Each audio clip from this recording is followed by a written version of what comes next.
పన్ను ఎగవేతలను అరికట్టేందుకు కేంద్ర ప్రభుత్వం ఎన్ని చర్యలు చేపడుతున్నా మోసాలు మాత్రం ఆగడం లేదు.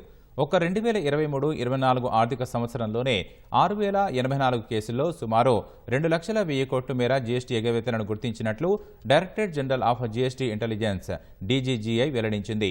సేవల విభాగంలో online gaming, banking, financial services and ఇన్సూరెన్స్తో పాటు ఇనుము, రాగి, తుక్కు వంటి ఖనిజాల విషయంలో పన్ను ఎగవేతకు ఆస్కారం ఉంటోందని డీజీజీఐ వార్షిక నివేదికను వెలువరించింది. 2022-23 ఆర్థిక సంవత్సరంలో నమోదైన 4,872 కేసుల్లో 1,01,000 కోట్ల ఎగవేతలను డీజీజీఐ గుర్తించగా 2023-24 ఆర్థిక సంవత్సరంలో 2,01,000 కోట్లకు పెరిగింది. మొత్తం ఎగవేతల్లో పూర్తిగా పన్నులు చెల్లించకపోవడానికి, అక్రమ మార్గంలో సరఫరా, తక్కువ విలువ చూపడం వంటి కేసులు 46% కాగా 20% నకిలీ ఇన్పుట్ ట్యాక్స్ క్రెడిట్కు సంబంధించినవి ఉన్నాయని డీజీజీఐ పేర్కొంది. ఆన్లైన్ గేమింగ్ రంగంలో 78 కేసుల్లో 81,875 కోట్ల మేర పన్ను ఎగవేసినట్లు తెలిసింది.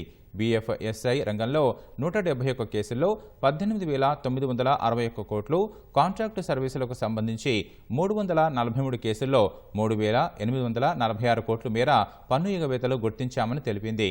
ఇనుము, రాగి, తుక్కు, మిశ్రధాతు వంటి ఖనిజాలకు సంబంధించిన 1,976 కేసుల్లో 16,806 కోట్ల మేర ఎగవేతలు జరిగినట్లు తెలిపింది.